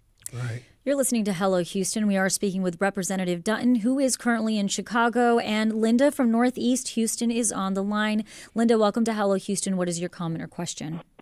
Well, I just say amen, amen, amen. Just because he's a bully, even because he's bigger than you, even because he's got more money, it doesn't mean that you just give him your lunch money, honey. Not from lunch. But I've lived long enough in Houston to tell you that this whole thing has been a concerted effort to dismantle your Democrats in your large counties. Harris County has been on the map. I've lived long enough in Houston to remember when Republicans were not in charge. And they used to they used to assail and clinch and say, oh, they're not being represented. We are not being represented. And the reason, and look at what is the difference when we are not being represented. Education is gone. When you had the COVID, Sheila Jackson Lee had to sit in the parking lot so that they wouldn't charge us $140 for a COVID test. And wouldn't give out vaccinations unless she sat in the parking lot. I don't know why you're trying to think that this is something that they're doing that's so fair or so wonderful. Right here in Texas, the one thing I disagreed with. I don't know whether you're a senator or what, even though I've campaigned for you, but Mr. Our legislator went over was the way they took over Houston Independent School District for a test that went nowhere, that did nothing, just control. I want to be an authoritarian, and I don't care what it is. You on the bottom, I'm on the top, and you just learn how to live with it. Linda, I'm gonna stop you right there because time is tight, and Dutton happens to be our Texas House representative representing District 142, just to clarify the title he has there, and one of the longest serving members in the House. I guess as we get to wrapping this up, a quick question for you, sir, is what happens next? How long do you think this can go on? Do you have a plan? Where to? Well, I to be honest with you, I'm not sure how long it can go on. I know it can't go on forever, but short of that, I can't really answer the question of how long it takes place. My hope though, is that cooler heads will prevail at some point, and that rather than continuing this idea that somehow or another is now prevalent that we are shirking our responsibilities and avoiding what our constituents sent us to Austin to do. Representative Dutton, are you worried about being arrested? Not really. So the fact that the governor has said that they would essentially have asked the state to investigate to potentially arrest you and the other Democrats that you're in with in Chicago, you're not concerned about that at all? No, I'm not concerned about that at all. As a lawyer, I'm more than comfortable with the law protecting us from being arrested because I'm not sure that whatever warrants they have are sufficient in terms of the state of Illinois. Mm-hmm. Yeah.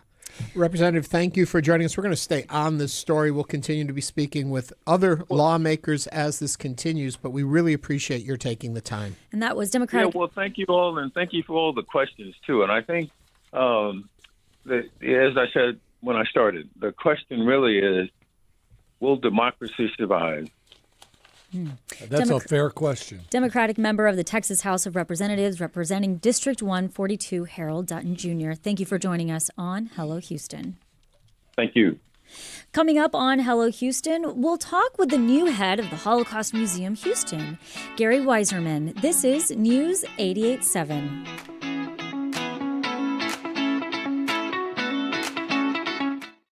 With federal funding cuts, Houston Public Media has lost $2.2 million annually.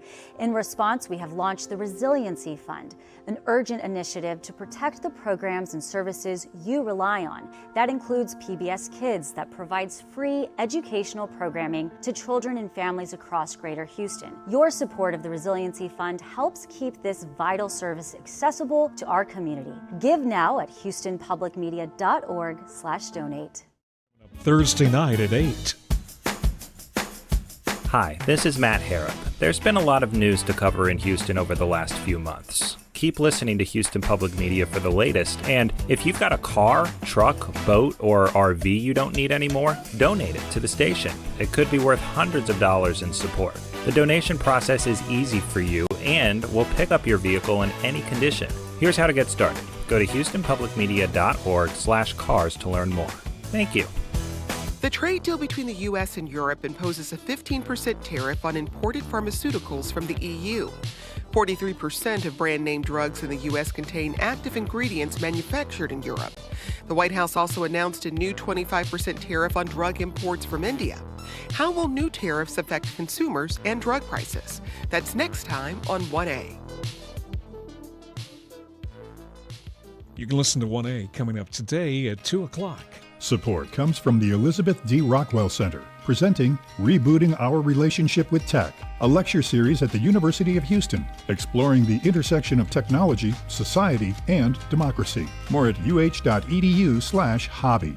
Houston Public Media, in partnership with Texas Southern University, brings to you The Vibe, R&B, hip-hop, and neo-soul, music that resonates with all ages. The Vibe on 88.7 HD3 and on the Houston Public Media app.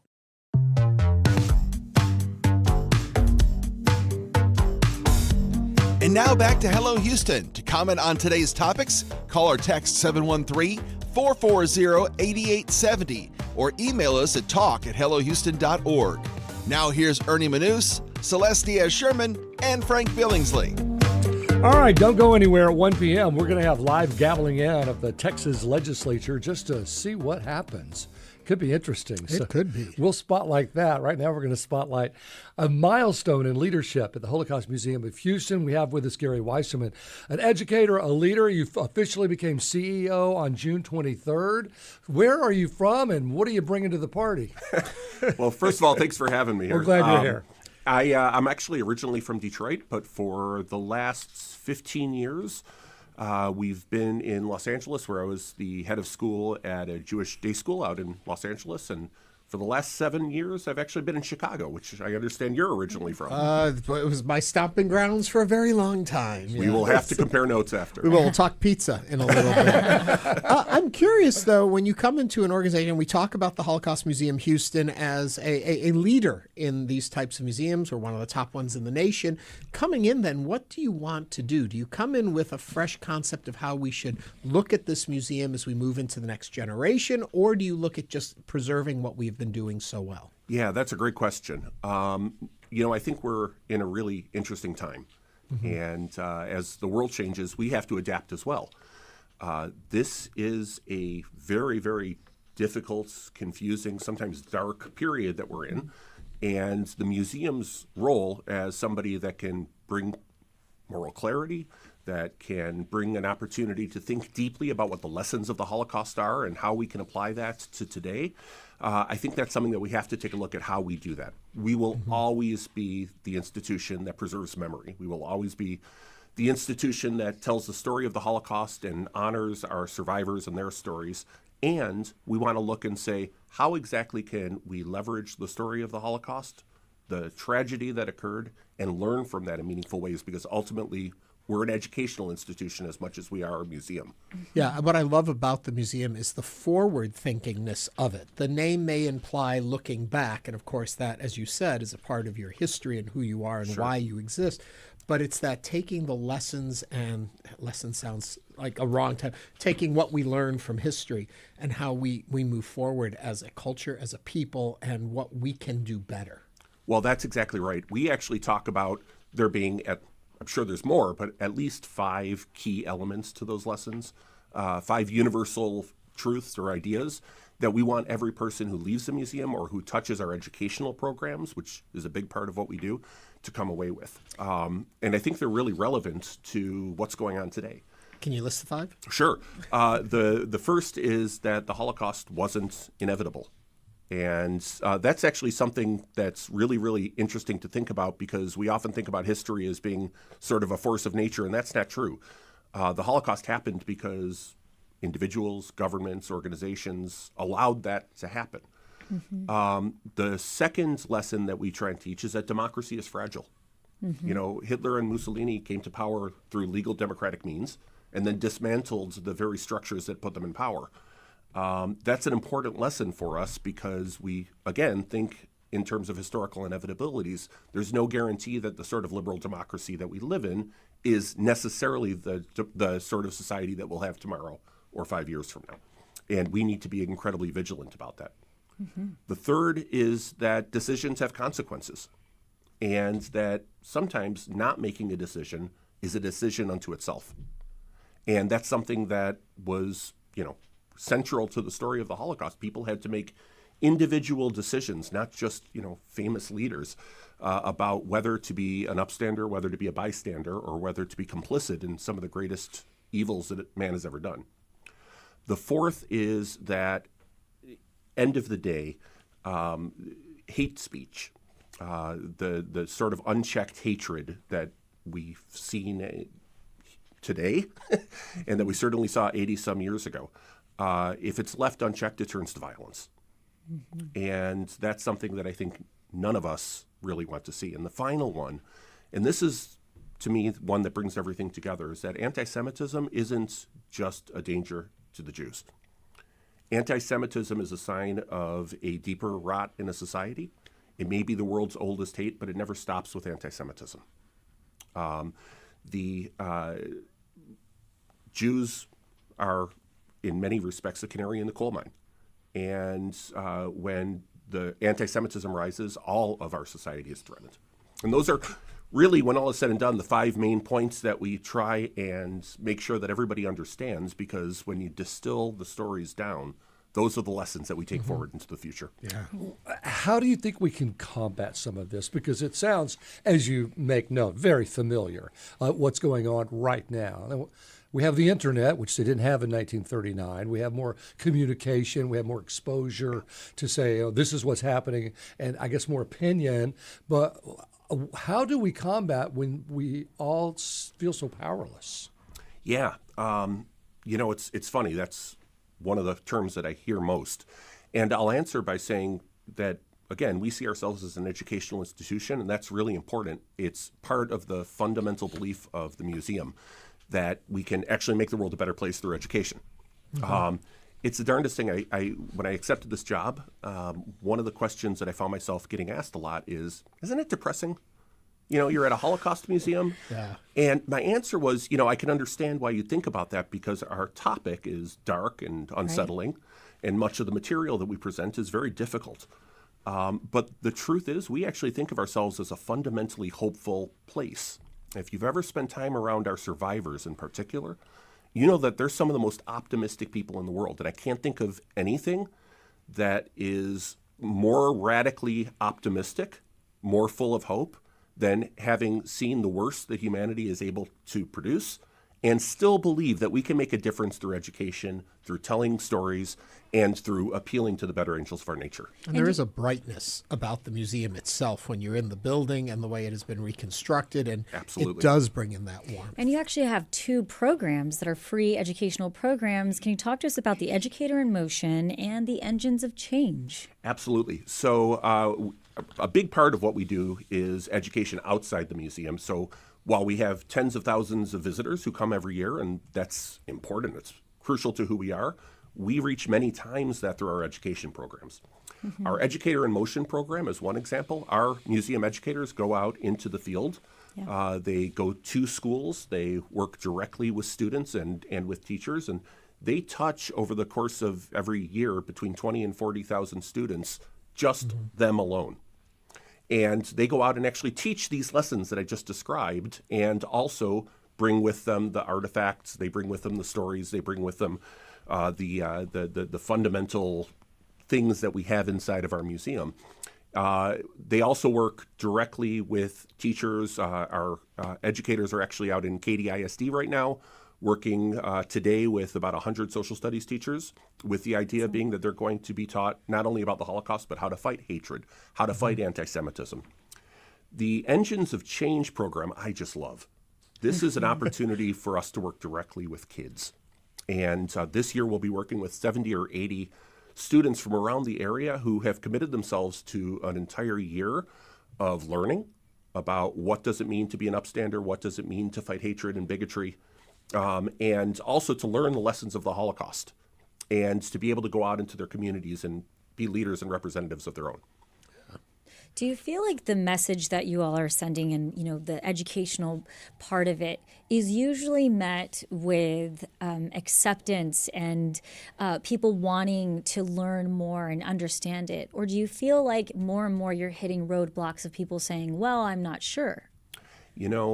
I would say that the vast majority of the people we see are either already inclined to want to make the world a better place, or increasingly know nothing about the story of the Holocaust.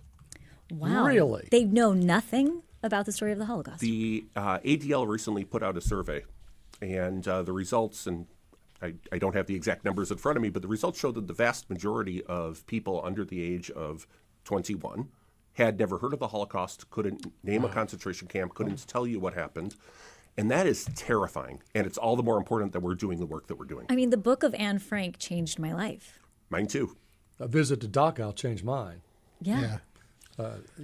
My Everyone's looking at me like, what changed your life? For me? Has your life changed? No, truly. I remember crying. I mean, the book of Anne Frank, truly, I remember as a young girl, changed my life and the way I viewed the world and wanting to understand more about what was happening. That's what we hope as well. And that's why we do the work that we do, because we think this sort of education that speaks not only to the mind but also to the heart eventually gets to the hands.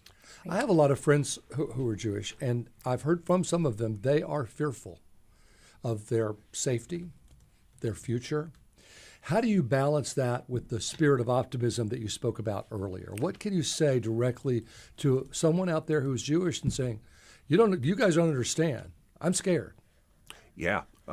This is easily the most dangerous time in American Jewish history, certainly in the last 80 plus years. It's the most dangerous and frightening time, certainly in my lifetime. Mm-hmm. Working with students as I have for the last several decades, I'm very conscious and very aware about how young people in particular think about this and how they feel about it. I tell the story, the school that I was in Chicago, wonderful, wonderful place. It goes through 8th grade, and most of our students go off to either private or public schools in the area after 8th grade. And not long after October 7th, 2023, we knew that our students who had graduated were experiencing, in many respects, some of the worst anti-Semitism that we've seen in ever. And so we brought them back. We brought back our 8th graders from the year before. There were 45. 41 of them came in on a Sunday night. And as we were talking to them, trying to support them in dealing with the things that they were seeing out in the community, in a wonderful community, I should add, I asked them, how many of you have in the last few months, since October 7th, experienced an act of anti-Semitism? I don't mean you heard about it. I don't mean a friend of a friend. I mean you yourself experienced it or you witnessed it. Mm-hmm. And of the 41 students, 35 raised their hands. Wow.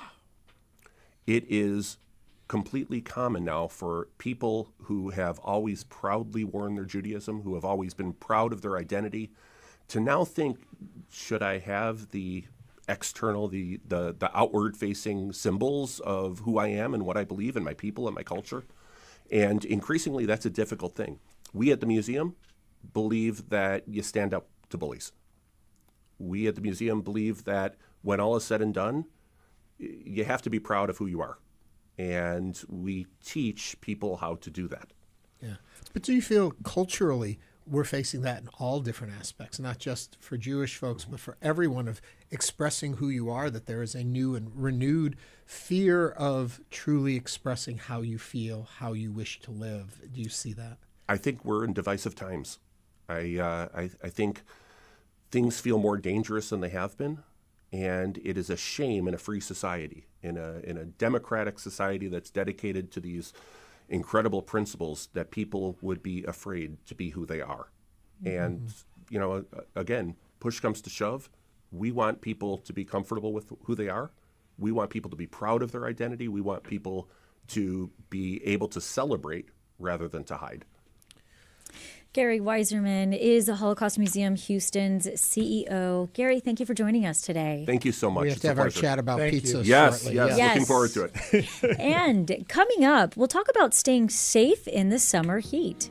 Stay with us as Hello Houston continues.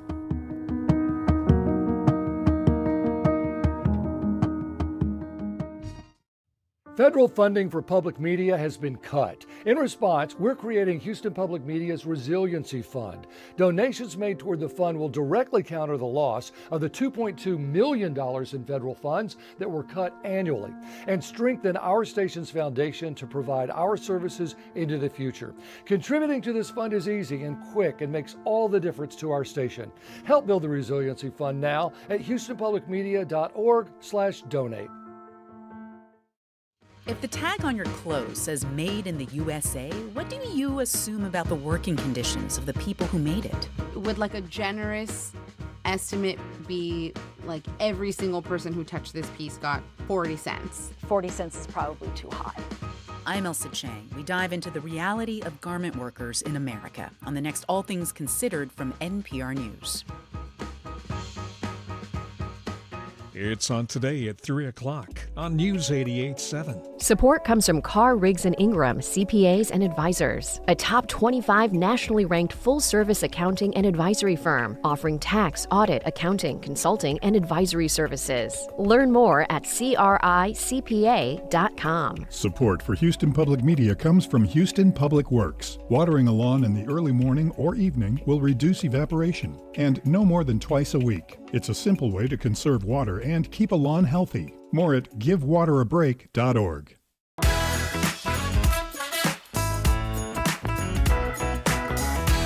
And now back to Hello Houston. To comment on today's topics, call or text 713-440-8870 or email us at talk@hellohouston.org.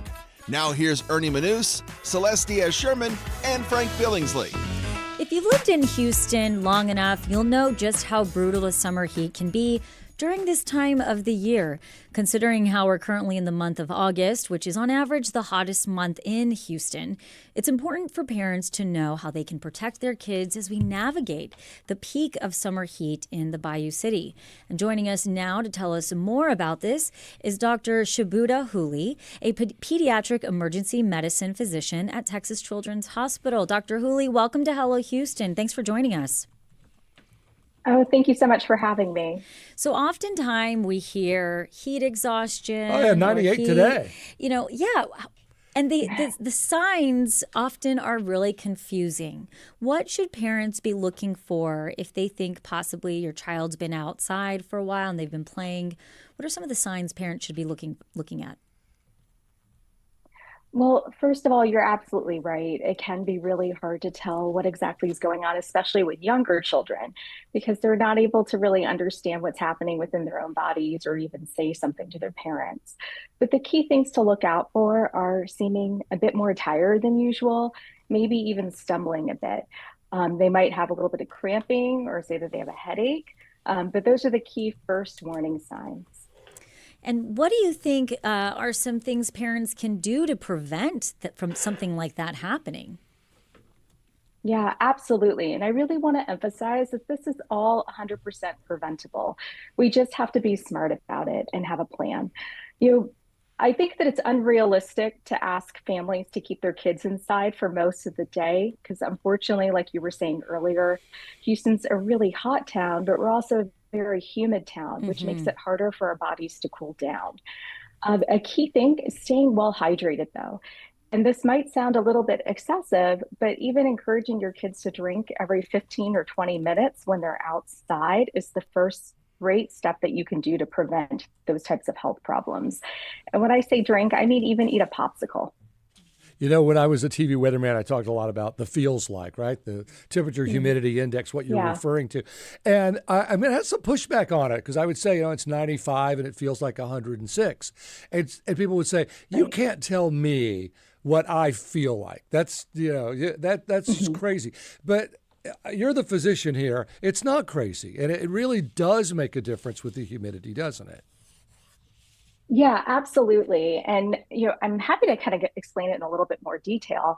But basically, when we're outside and we're really hot, our body relies on sweating in order to cool down. And it might sound a little bit strange, but it's the drying of the sweat on our skin that really cools our body down. But when we're in a place like Houston that's just very humid, there's already so much water in the air that our bodies just can't cool down the same way they can if you're out in West Texas, like in Abilene, where it's super dry. Okay. And we kind of see that when we're at like, an outdoor festival. You see those mists that are in that they're doing, and they're using the fans to kind of get everybody's skin a little bit moist and then use that fan to cool things down by making that water just kind of evaporate off the skin. Evapotranspiration. You say mists. I want to go to myths that people tend to believe in heat that are not accurate, that you wish you could tell parents, no, don't follow this advice. These are myths about staying cool and healthy. So staying cool and healthy, I would say, let's see here. Well, why don't you give me an example of a myth that you might have heard? Well, I think that you're probably the expert in some things. Well, I don't. Oh, you think I'm the expert on myths? Well, okay, pretty close. Like electrolyte drinks, do they work? Are they really replenishing? Do they matter more than just like water with maybe a tiny bit of salt in it or something like that that actually helps better than just plain straight water? What do we know? Right. No, that's actually a great question, because I remember there are all these different sports drinks that our teenagers get really excited about. And you're right, for the most part, just plain simple water works perfectly fine. When you've been outside for a long time and been sweating a lot, so I'm thinking 1 to 2 hours, if your dog likes to lick your arm when you're really sweaty because it tastes salty. So your body's losing salt. And at that point, it is good to kind of switch to those more electrolyte containing fluids, but there are ways to do that on your own at home. You don't have to go and buy like something fancy. You can just add a little bit of salt, a little bit of sugar to taste, even like a little bit of a salty lemonade. And Dr. Hooli, is there a way that we can become acclimated to the heat? We understand that it's just going to continue to get hotter.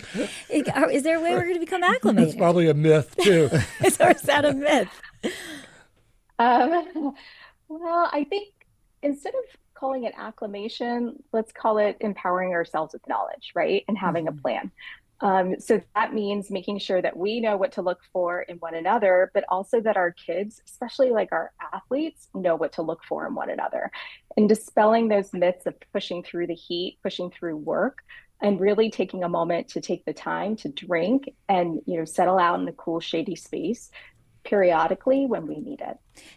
Dr. Hooli, my daughter is in 3rd grade now she's going to be in 4th grade, but we had an incident at field day where she got overheated. The nurse called me, and it was really quite scary because they could not bring her temperature down, even though she was already inside for a long time. When should parents be concerned, and when should they seek professional help if they think that their child possibly has some kind of heat issue?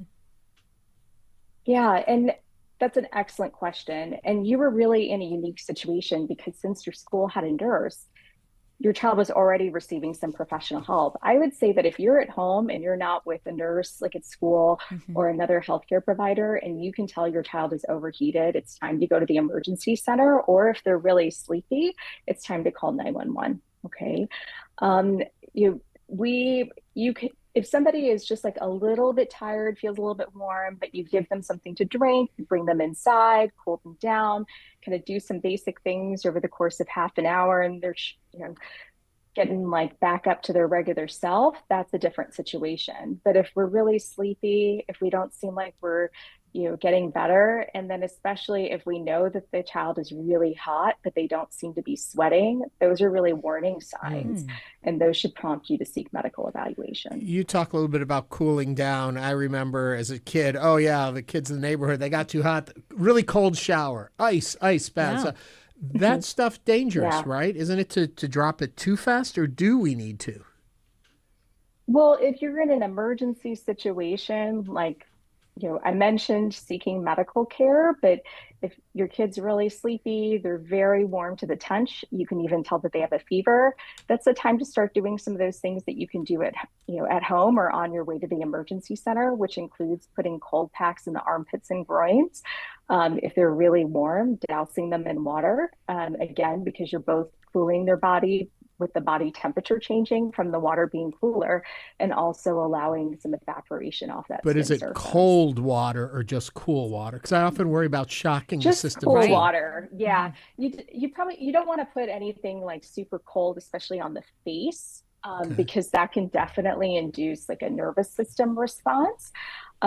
So cool water for the whole body, but you can put cold packs or ice packs in the armpits and the groin. Okay, we got to wrap it up. Thank you so much for being here. I do want to say, don't forget those pets. I know you're not a veterinarian, but they get heat stroke too. Right. Yep. That's right. Dr. Shubhada Hooli absolutely is a pediatric emergency medicine physician at Texas Children's Hospital. Dr. Hooli, thank you for joining us today on Hello Houston with a lot of great information. Oh, well, thank you. And thanks for getting this message out there. Thank you. Yeah, as a mother, it's very important you keep an eye on those kids. We can talk, but the kids may not know what to say, how to react. I was always like, does that really happen? And then it happened to me and to my daughter. And now I'm like, Evelyn, drink water. Well, and older folks too. Yes, get that and very it happens easily. to older folks as well. Watch mama. Well, with my mom with the dementia, you never know. She can't express what it is, so Right. you're always And that's like monitoring kids, and yeah. stuff. Well, things that we are monitoring and keeping an eye on is what's going to be happening at the Texas Legislature in just about 5 minutes or so, hopefully, if it happens on schedule, which we will find out doesn't always work that way. Joining us now in the studio, Andrew Schneider and Alexandra Hart. Welcome to both of you, and you're going to take us in through what's about to happen at the Texas Legislature. Thanks. Yeah, it'll be interesting to see whether we see any more developments than we did yesterday, where they gavelled in and Speaker Burrows acknowledged that there was no quorum and there was very little he could do, and argued that the Democrats were shirking their duties, and then issued a call to the House and gavelled out. Yeah. Well, Alexandra, we sit here looking at it as a local story that's extremely important to us locally, but national eyes are on us. Yeah, exactly. I mean, there's several blue state governors that have already come out saying that they're going to fight back with their own redistricting efforts. New York Governor Kathy Hochul, California's Gavin Newsom, Illinois' J.B. Pritzker. They've all vowed to have their own redistricting pushes.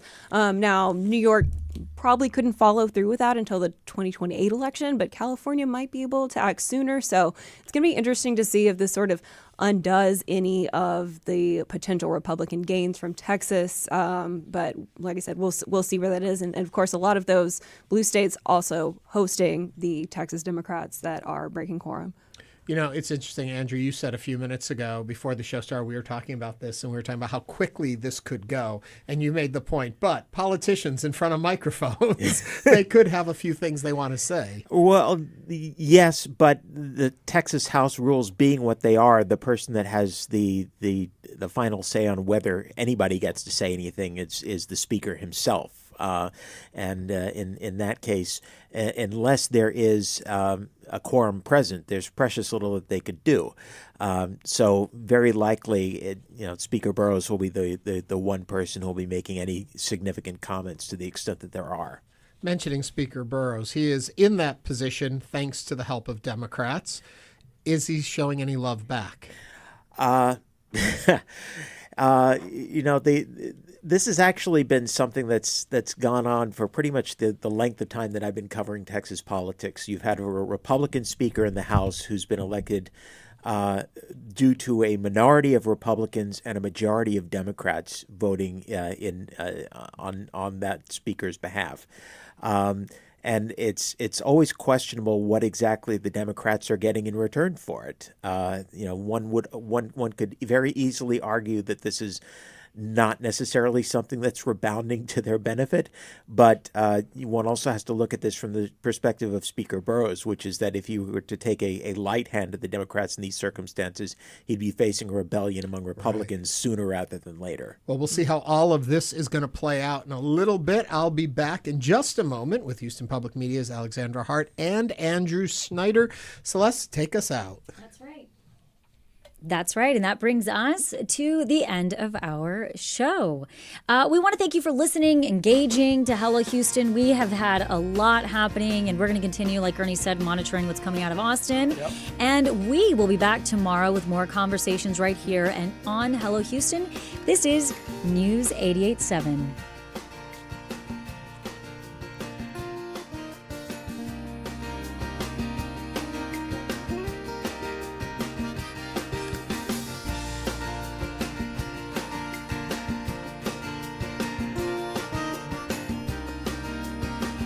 Thanks for listening to Hello Houston. Join us every Monday through Friday from 11 a.m. to 1 p.m. to talk all things Houston.